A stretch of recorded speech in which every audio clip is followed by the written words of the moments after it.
কিয়ামতের দিবসে 4টি প্রশ্ন করা হবে।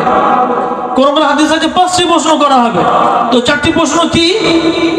আবু হুরায়রা থেকে বর্ণিত, তিনি বলছেন মহানবী সাল্লাল্লাহু আলাইহি ওয়াসাল্লাম বলছেন যে লা তাযালু কাদামা আবদিন, কোন বান্দার পা, 2 পা কিয়ামতের দিবসে আল্লাহ রাব্বুল আলামিনের সামনে থেকে বিচারের দিনেতে 1 পাও নড়াতে পারবে না, যতক্ষণ না সে 5টা প্রশ্নের 4টে প্রশ্নের উত্তর না দেয়।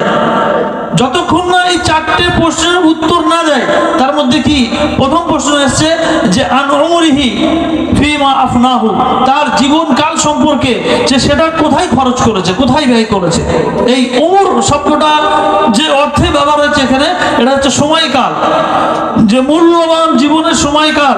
যে আমি নিজে একটা সিস্টেমকে পরিচালনা করছি, একটা সিস্টেমে আমি অঙ্গ, সেই সিস্টেমের হক আমি কতটা আদায় করতে পারছি এবং আমি নিজে কতটা পালন করতে পারছি, এবং আমি আমার জীবন, যে জীবন আমি দুনিয়ার জীবনে কর্মজীবনের সাথে সাথে আখিরাতের জীবনে যে দায়িত্ব আমি কতটা সেটা পালন করছি। তাই রব্বুল আলামিন প্রথম প্রশ্ন করবেন আন উমরিহি ফিমা আফনাহু, যে তার জীবনকালকে সে কিভাবে নষ্ট করেছে, কিভাবে ব্যতীত করেছে, আল্লাহ রাব্বুল আলামিনের যে দেওয়া বিধান, সেই বিধান মোতাবেক জীবন জীবিকা অর্জন করেছে কিনা।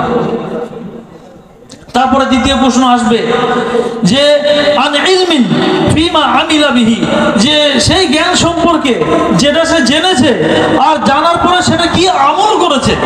দ্বিতীয় প্রশ্নটা আসবে যে জ্ঞান সম্পর্কে সে আজ আলেম ওলামাদের মুখ থেকে, বিভিন্ন স্কলারদের মুখ থেকে, ইসলামী পণ্ডিতদের মুখ থেকে বিভিন্ন মূল্যবান উপদেশ শুনেছে, শোনার পরে সে আমল কতটুকু করেছে। এটা প্রশ্ন হবে তার কিয়ামতের দিবসে, ভয়ঙ্কর দিবস। ভাইরা আমার, এটা হচ্ছে দ্বিতীয় প্রশ্ন। তারপর তৃতীয় প্রশ্ন কি আসবে আন মালিন ফিমা আনফাকা ফিমা ইকতাসাবাহু মিন আইনা ইকতাসাবাহু ওয়া ফিমা আনফাকাহু, যে সে অর্থ কোথা থেকে উপার্জন করেছে, হালাল পথে না হারাম পথে, আবার সেটা খরচ করেছে কোথায়, হালাল পথে না হারাম পথে। শুধু আল্লাহ তাআলা আপনাকে দুনিয়াতে অর্থ দিয়েছে, সেই অর্থটা আপনি কিভাবে ব্যয় করলেন।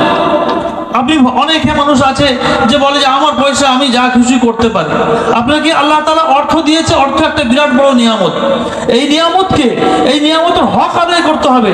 এই নিয়ামত পৃথিবীতে থেকে এই নিয়ামতের হক আদায় করে আখিরাতকে সঞ্চয় করতে হবে। এটাই হচ্ছে মাল হাসিল করা এবং মালকে খরচ করার আসল উদ্দেশ্য। অনেকেই আছে যে মাল আসার পরে মালের হক আদায় করতে পারে না, তারা এমনভাবে জীবনটাকে নষ্ট করে দেয় যে তাদের জীবনটা যেমন পশুদের মতো হয়। পশুদের জীবনের উদ্দেশ্য কি? সকাল থেকে উঠে খাওয়া দাওয়া করা, পায়খানা করা আর ঘুমানো, এটা হচ্ছে পশুদের উদ্দেশ্য। তাই জন্য আল্লাহ সুবহানাহু ওয়া তাআলা বলেছেন যে যাদের ভিতরে কোরআন এবং সুন্নাহর কথা, বিশেষ করে কোরআনের কথা, কোরআনের উপদেশ, নবীর সুন্নাত তাদের মধ্যে ঢোকে না, তাদেরকে বলা হচ্ছে উলাইকা কাল আনআমি বাল হুম আযাল, এরা হচ্ছে পশুর নাই। তাদের অন্তর থাকতেও তারা অন্তরে হেদায়েত নেয় না, চোখ থাকতেও তারা উপদেশ গ্রহণ করে না, বিভিন্ন দিক থেকে তারা মানে মনটাকে, তারা অন্তরটাকে একদম দূরে সরিয়ে রেখেছে ইসলামের বিধানের থেকে। তখন আল্লাহ তাআলা তাদের জন্য বলেছেন উলাইকা কাল আনআমি বাল হুম আযাল উলাইকা হুমুল গাফিরুন, এরাই হচ্ছে পশুর নাই, বরং তার থেকেও নিকৃষ্ট, এরাই হচ্ছে গাফির, অলস। ভাই সকল আমার, আজকে একটা মহামূল্যবান দিন, যে যেখান থেকে আসেন না কেন, এই মূল্যবান মহতি অনুষ্ঠান থেকে প্রত্যেকেই একটা নিয়ত রাখবেন, প্রত্যেকেই একটা চিন্তা রাখতে হবে যে এখান থেকে আমি একটিও মূল্যবান যদি উপদেশ আমি শুনি, সেটাকে আমি আমল করার চেষ্টা করব।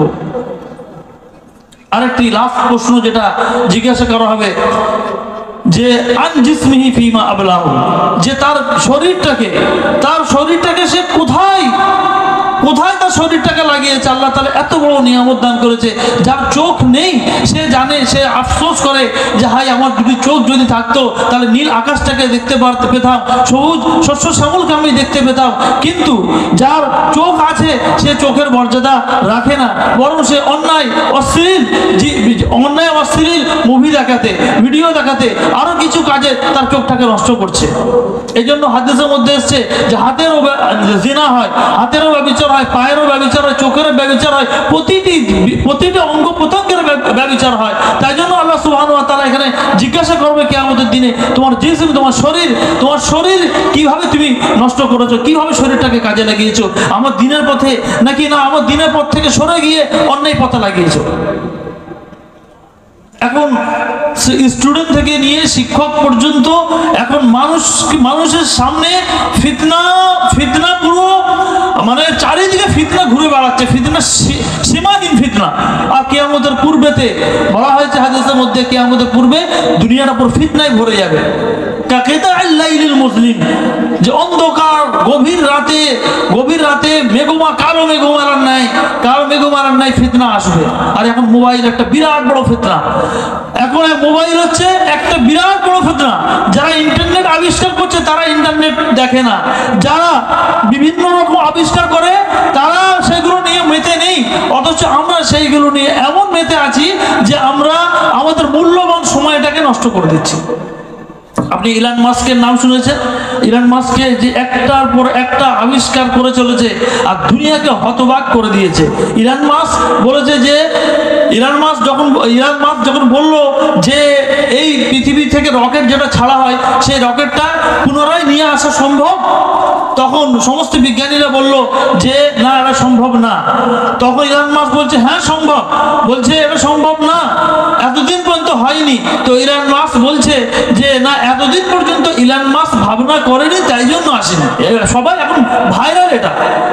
অথচ এই ইলন মাস্ক বই পড়া কতটা জানেন? এটা তো আমি প্রথম দৃষ্টি আকর্ষণের জন্য বললাম। আসল যে পয়েন্ট সেটা হচ্ছে এটাই যে ইলন মাস্ক প্রতিদিন 3 থেকে 4 পেজ করে বই পড়ে, আর প্রতি 2 মাস অন্তর একটা করে বই শেষ করে। মানে টেক্সট বুক, যেটা হার্ড কপি, সফট কপি না, সে হার্ড কপি বই পড়ে। কারণ তারা মূল্যবান সময়টাকে তারা নষ্ট করে না। চিন্তা করতে পারছেন? আর যারা মুভি তৈরি করে, মানে অ্যাক্টরসরা, হিরো হিরোইনরা, এরাও কিন্তু আপনি দেখবেন, আমি একবার গুগলে আর্টিকেল পড়ছিলাম যে টুইঙ্কেল খান্না বলে একজন আছে অক্ষয় কুমারের স্ত্রী, সে মানে এত বই পড়ে ভাবতে অবাক লাগে। শাহরুখ খানের হিস্ট্রি দেখুন, শাহরুখ খান আমি ফাঁকা টাইমে বই পড়তে ভালোবাসি, কিন্তু আজকে স্টুডেন্ট থেকে নিয়ে শিক্ষক পর্যন্ত বই পড়া তো দূর কথা, মানে এমন অবস্থায় আমরা পৌঁছে গেছি যে আমাদের আগ্রহ, আমাদের চিন্তা শৈলী সবকিছু চলে যাচ্ছে মোবাইলের পিছনে। একজন শিক্ষককে যত্নবান হতে হবে নিজের অধ্যয়নের প্রতি। নতুন নতুন ভার্সন কি আসছে, এই বিষয়ে টিচিং লার্নিং মেটেরিয়াল কি আসছে, তাকে সচেতন থাকতে হবে এবং তার শিক্ষার্থীদের সেইভাবে গড়ে তুলতে হবে। এইটাই হবে দুনিয়া কামাতে আখিরাতের উদ্দেশ্য হাসিল করা। এটাই আল্লাহ রাব্বুল আলামিনের সিস্টেমটা এমনভাবে তৈরি করেছেন তিনি দুনিয়া আপনি কামাচ্ছেন, বাস খালি আপনি নিয়তটা আপনি করবেন। নিয়তটা সৎ করলেই আপনার আখিরাতে আবার নেকি হাসিল। একজন সাহাবী রাসূলুল্লাহ সাল্লাল্লাহু আলাইহি ওয়াসাল্লামকে জিজ্ঞাসা করছেন, হে আল্লাহর রাসূল, যে একজন রাসূল হাসান বললেন যে একজন মানুষ যদি তার স্ত্রীর সাথে তার কাছে যায়, তার সাথে হেসে খেলে কথা বলে, তার যত্ন নেয়, তার সাথে যদি তার কাম করে, তাহলে তার জন্য তার নেকি। তখন সেই সাহাবীটা অবাক হয়ে গেলেন, আল্লাহ রাসূলকে জিজ্ঞাসা করলেন, আচ্ছা সে তার স্ত্রীর সঙ্গে কাছে যাবে, তার জন্য তার নেকি, এটা কি করে হয়? তখন আল্লাহ রাসূল তাকে বলছেন, হ্যাঁ নেকি, কারণ সে যদি ব্যভিচার করতো কোথাও, তাহলে বলো তার গুনাহ হতো কিনা। বলছে হ্যাঁ তার গুনাহ হতো। তাহলে নিশ্চয়ই সে যখন তার শরীরটাকে ভালো কাজে লাগাচ্ছে, তখন তার জন্য আল্লাহ রাব্বুল আলামিন তাকে নেকি দান করবেন। সুবহানাল্লাহ। এই যে আমাদের ধর্ম কত মহান, কত সুন্দর বাণী, যে আপনি দুনিয়াতে আপনি পার্থিব রুজি রোজগার করছেন, তার সত্ত্বেও আপনি নিয়ত সৎ করবেন। একজন উকিল যদি নিয়ত করে এই যে আমি আমার মক্কেলকে ইনসাফ দেওয়াবো, তাহলে তার ইনসাফ দেওয়াবো, অত্যাচারিত আর অত্যাচারীর পাশে থাকা, অত্যাচারীর সাপোর্ট করা, এগুলোই তো আল্লাহ রাসূল সাল্লাল্লাহু আলাইহি ওয়াসাল্লামের শিক্ষা দীক্ষা। তাহলে সেখানে সে কি পাবে ইনশাআল্লাহ। কিন্তু তার উদ্দেশ্য এটা যে খালি মক্কেলকে শুধু ঘোরাবো, ঘুরিয়ে টাকা রোজগার করব, তাহলে তার রুজিটাই হারাম হবে, তাহলে তার রুজিটাই পুরো হারাম হয়ে যাবে। একজন ডাক্তার সে যদি এই নিয়ত করে যে আমি রোগীকে চিকিৎসা করব, তাকে যথাসাধ্য তার ট্রিটমেন্ট করব এবং যত দ্রুত সম্ভব তাকে সারিয়ে তুলব, তাহলে সে যদি নিয়ত করে আল্লাহ আমার দ্বারা এই উপকার, আমাকে এই বিদ্যা দান করেছে, এই বিদ্যাটা যেন আমি মখলুকের মধ্যে ছড়িয়ে দিতে পারি, মখলুকের উপকারে, সৃষ্টির জীবের উপকারে যেন আমি আসতে পারি। যদি এই নিয়ত করে তার জন্য নেকি হবে। কিন্তু যদি এটা থাকে যে প্রতি মাসে একবার করে আসবে আর 500 টাকা করে আমাকে দিয়ে যাবে, আর এই হোমিওপ্যাথি ওষুধের, এই অ্যালোপ্যাথি ওষুধের প্যাকেট আমি ধরিয়ে দেবো, তো জেনে রাখুন এই রুজিটা তার জন্য হারাম হবে, নাকি সাহেব? বাস, এই কত সুন্দর ধর্ম! এটা আমি ডাক্তার ইঞ্জিনিয়ারদের উদাহরণ